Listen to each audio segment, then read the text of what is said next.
Isang mainit na umaga po mga kabayan. Thanks God na walang ulan. Bibihira na yung dating natin dito mga kabayan na ganito, na walang ulan po mga kabayan. Kaya salamat po para tuloy-tuloy ang paggawa dahil coming soon na po yung ating bahay kubo ni Nanay Marisa and Tatay Junior and Nanay Lina. Kaya thank you so much po. Sana buong maghapon walang ulan. At syempre may bit-bit na naman po tayo ngayon na ulam. Gulay again. Kasi sunod-sunod ang karne natin. No, so gulay-gulay naman po tayo para balansi po. Hindi pwede puro gulay, hindi rin pwedeng karne. 'Di ba? So ayan mga kabayan, naka-ready na yung kanilang kanin. Same as always, ready na.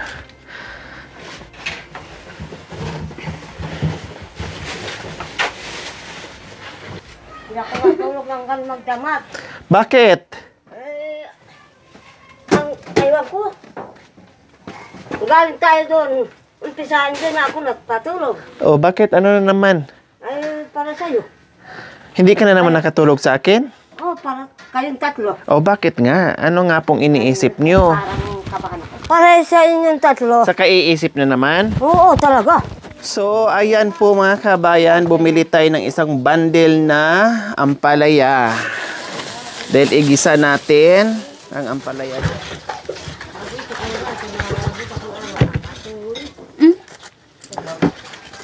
Sobra, iniwan pa niya, dala pa naman yun. Kaya, Kumakain pa kayo ng ampalaya?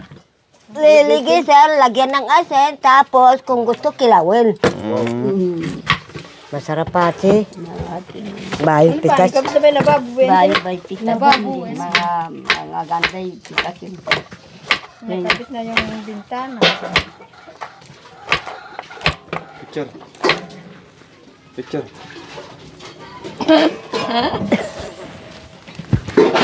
Asin. Baba na ang makakit ka mo. Kiss mo, kiss mo. Hindi ka na. Si. Nabango-bango yun. Nabango-bango. Kiss. Kiss. Abangsot. Nagbanglo. Bayo niya ate, nabanglo. Abanglo. Aw, nabanglo ate. Nay, buntis yan. Wah, buntis. Ito nga, amuyan mo nga to kung mabanglo. Wah, yung mukha. Ate, buntis na. Buntis na. Sino nakabuntis sa'yo? Ikaw. Ayan. Ayan. Ayan, sarap mo. Si Tatay Junior nakabuntis sa akin. Ayan na. Ayan, may. Sabihin ko na ngayon doon. Sa'yo mahina, sa akin malakas si Tatay Ayan Junior. na. Napabugtot na ngayon. Aw, nabuktot. Kailan ka naman na? Sa sunod araw. Abaran ko. Abaran.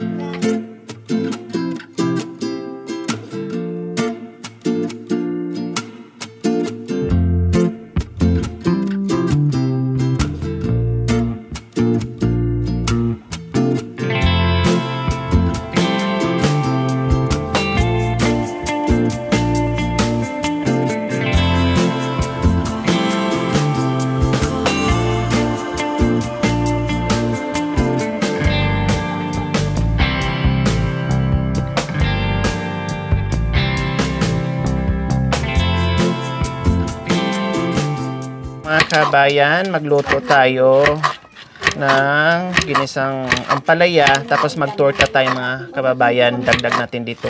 Manguha pa ako doon sa itaas mamaya. No, para dalawa yung ulam natin.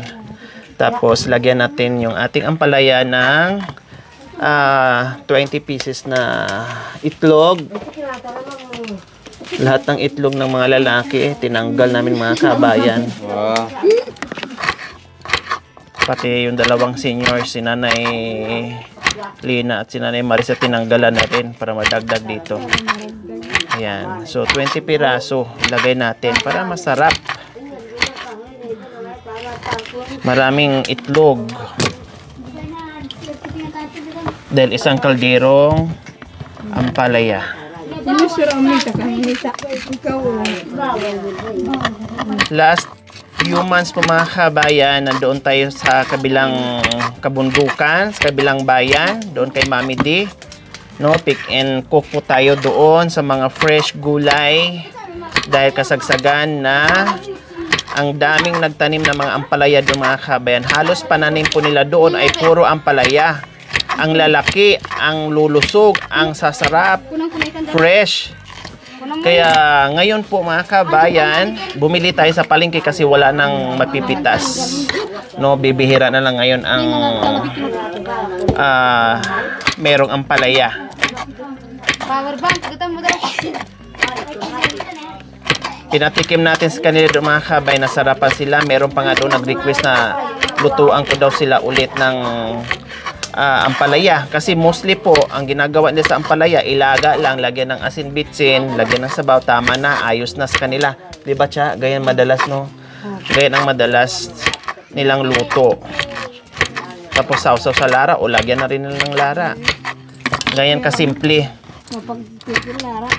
Wala nang oyster sauce, wala nang sibuyas, no, wala nang itlog, basta mailaga nila. Sausaw asin, nako, ulam na masarap sa kanila. Yun lang yung kasimple.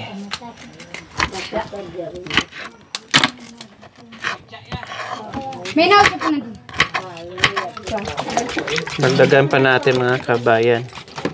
Ubus mo yun, marami pa. Naghahanap pa mo ng kape yung mga boy. Kaya nila pagkat namin sa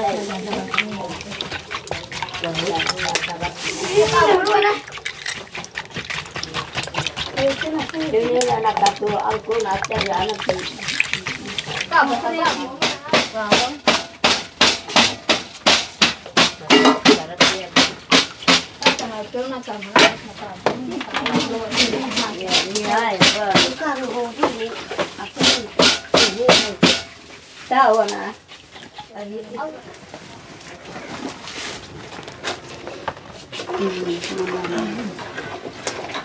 Sana natin yung ating sibuyas at bawang. Dahil igigisa na natin yung ating fresh yummy na bitter gourds. Diba? Buti na lang, present kayo si Ate Rose.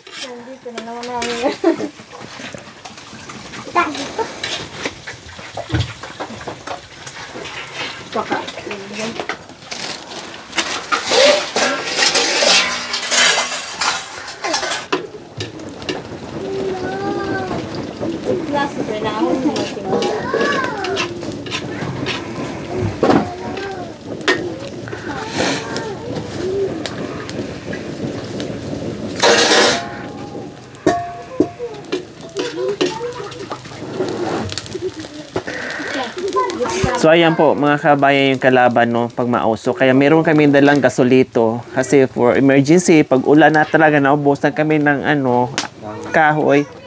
Meron, buti na lang meron akong nakatagong gasolito.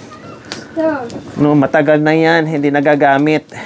Kaya naisipan namin ay dalhin namin dito for emergency. Hindi ko nga alam na mayroon pala kaming ganyan eh. Nakita lang nila doon sa tambak-tambak. Ayan na. Ayan na, ilalagay na po natin yung ating ampalaya.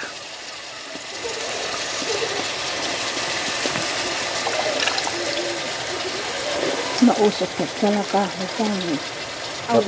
Dapat po na yung kawa, no? Ito. Sibay na kali.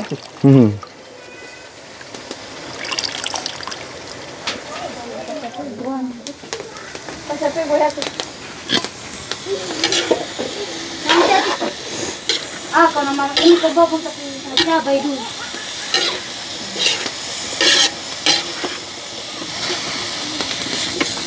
Ano naman aso yung nagbabantay na naman kayo sa taas.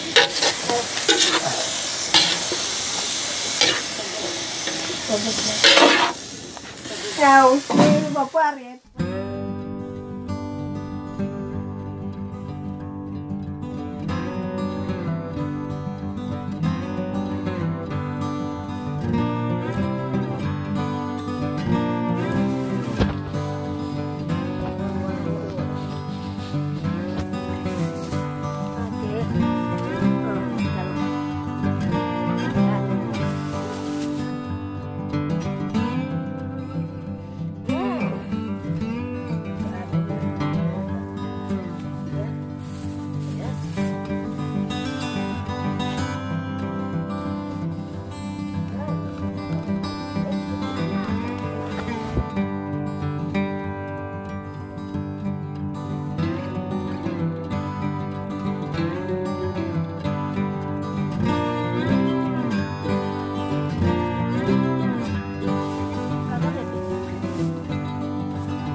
So ayan po mga kabayan, dumating na yung dalawa, kumuha ng talong para pang torta natin. Hindi na ako sumama mga kabayan.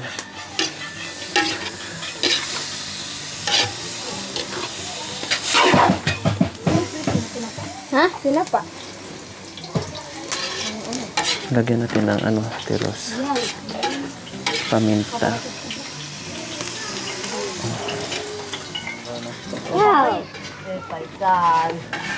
So dito naman po mga kabayan, nagparingas tayo ng apoy po mga kabayan.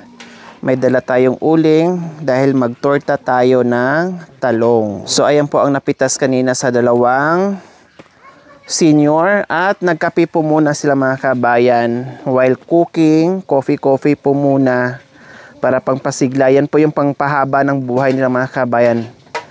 Hindi baling walang makain basta may kape, ayos na po sa kanila. Nagkapit na rin na apon rin. Wala kaming anak na dumating. Hindi kami magkakape ng ganito. Kung wala kayong mga anak dito, hindi kami magkape na maraming kape. Kaya lang wala ito. Wala na.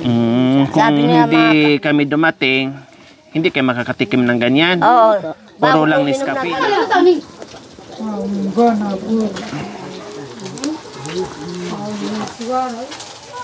Sarap pa. Yan. Yan. Ito. Oh, paglabon. Sarap pa. Oh, tilumpor. Nalahap ya baan.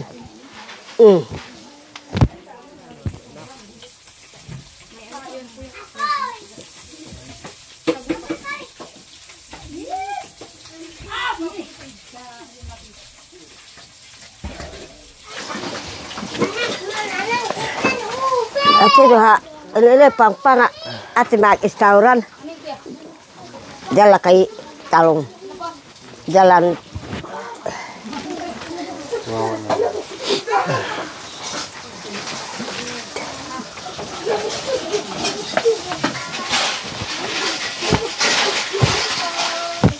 Naubo na sa iyo. Masabi ba ito magtinda kang luya? Yan. Ini lang muna namita na ito. Yan. Yan. Sarap pa. Sarap. Lan, tadi yan ako kuha. Bato na boy. Nangubot ka puta din di. Kanon. Dindi. Ya.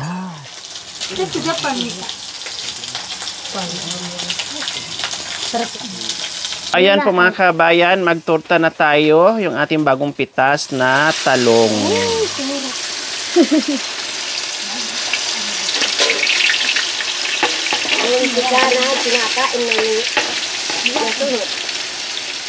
May nakabalas do.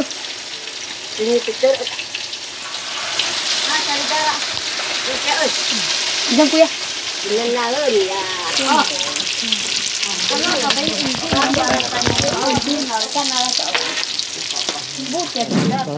sa araw na kasi binigyan biyaya sana po. Huwag silang pababayaan ng Diyos. Maraming salamat sa biyaya at kailangan ng tao aw anak. Maraming salamat Panginoon. Amen. Ang Kain po. Yan. Talong, Talong na ampalaya, talong tinirito. na Ito torta, sa'yo. Tapos ito. tinapa. Tapos dito. Toyo. Mga na. Mayroon kaming ampalaya, ginisang ampalaya, tortang talong at tinapa mga kabayan. Kasi nasarapan sila sa tinapa kaya bumili ako ulit. Kasi masarap yung tinapang mga kabayan na nabili ko. Kailan yung tuyo ubos na. Next time ulit. Diba? Enjoy sa gulay at isda.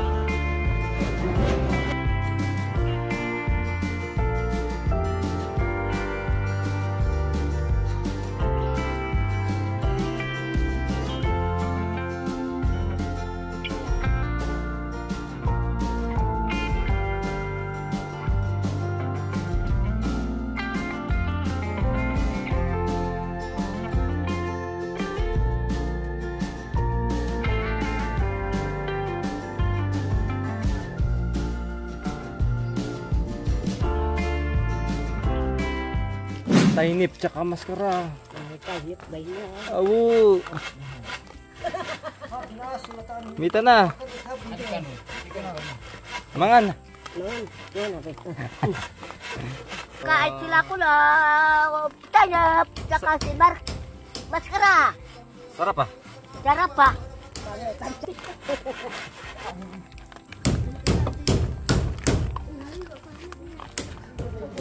So ayan po mga kabayan, konting-konti na lang po talaga matatapos na yung bahay natin, no? Kahit papaano po mga kabayan, napakaganda ng outcome ng ating mga good lumber na ginamit po dito mga kabayan, no? Nakita nyo, wala talaga tayong ginamit na hollow blocks or semento, unless lang doon sa puting niya or pundasyon niya bago tayo naglagay ng poste para kahit papaano tumibay palalo at hindi siya basta-basta rurupok, no, yung kahoy pag naka-direct po sa lupa. So ayan, tara silipin natin yung ating loob mga kabayan. Naka Hardiflex po yan yung ating bintana. Okay na po yan, butterfly. Butterfly yung bintana natin. Pasok tayo, dito muna tayo dadaan kasi ginagawa pa nila yan. So dito tayo iikot. Yan, yehe, nandito na rin pala yung ating lababo. Ginagawa na rin. Lababo, tapos lagay ng pinggan at lutuan. Ganyan ang mayayari. Dito muna tayo dadaan. Kasi yung pintuan natin nilak tayo. Ayan. So, ayan, ang lawak po mga kabayan. Super lawak sa kanila. Ang dami nga nagsabi na ang laki daw para sa kanila. Pero okay lang yun. Kasi galing sila sa barong-barong. Tapos bigyan din natin ng barong-barong. Unless lang, kung talagang hindi tayo nakalikom na sapat para dito. Maranasan din po nila yung pagtira, pagtulog na maayos, na malaki, maluwang, para sa kanila mga kabayan. So, ayan. Then, maglagay tayo dito ng table. Ganyan. Table. Tapos, yung palibot nito mga kabayan, syempre, maglalagay tayo ng drainage. Maglalagay tayo ng drainage para yung tubig ay may daanan papunta doon sa baba. Ganun po ang gagawin sa palibot ng bahay ni Nanay Marisa.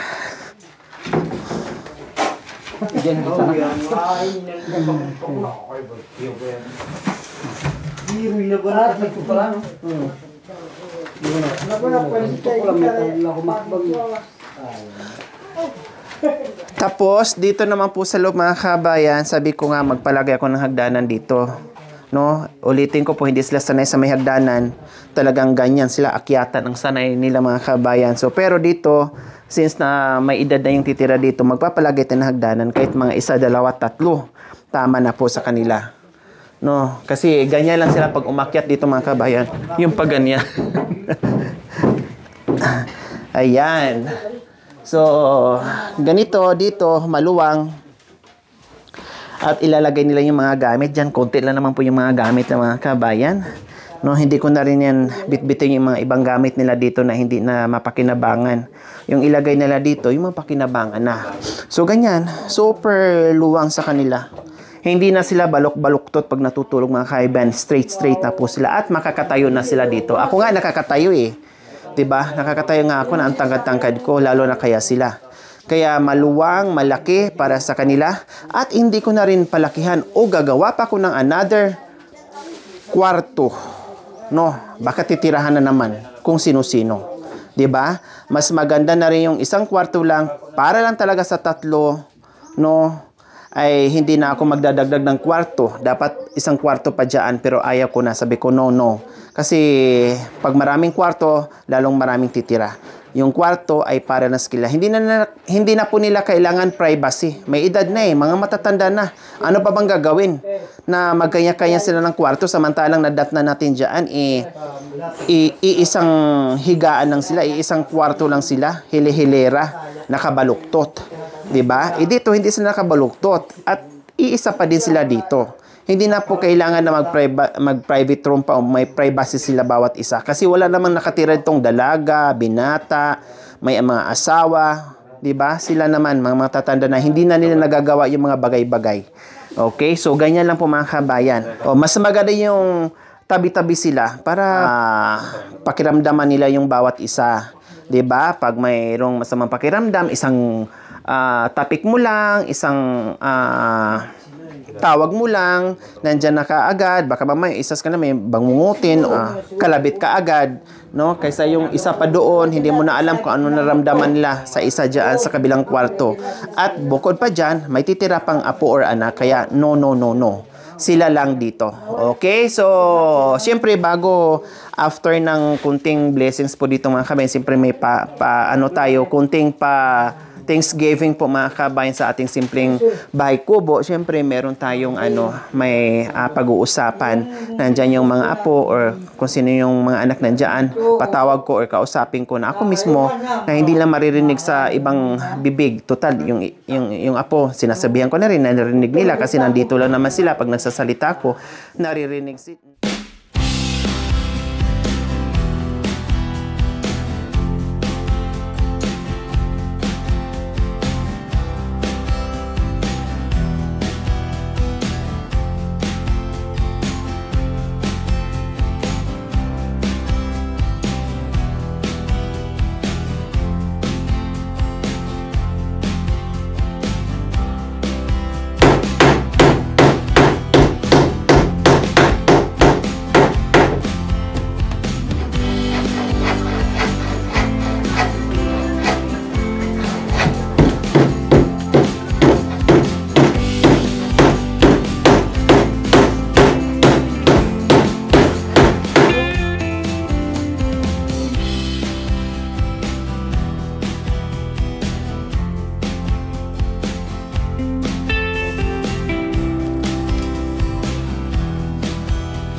So ayan, kain na po tayo mga kabayan. Bababa na po tayong lahat.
And in your heart, and in your...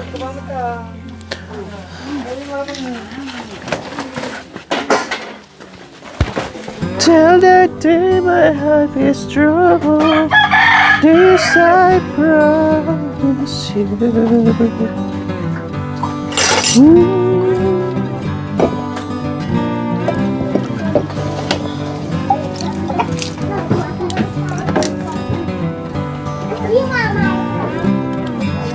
Ay.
Babilat.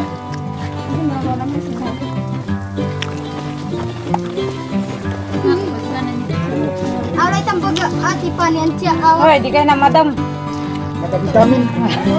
Kain na kain.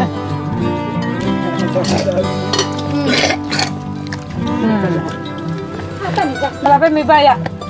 Gusto mo na ba? Hawak ka rin.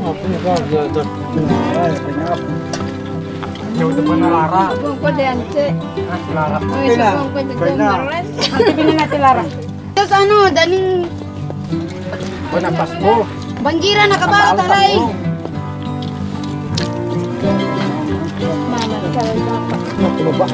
Ay, ay, sinatalaral. Bang takon niya ba ini namang karibal na mabot na ang Ay, karibal. tarmang ya Sinabi ko na kaya, sopan na ako.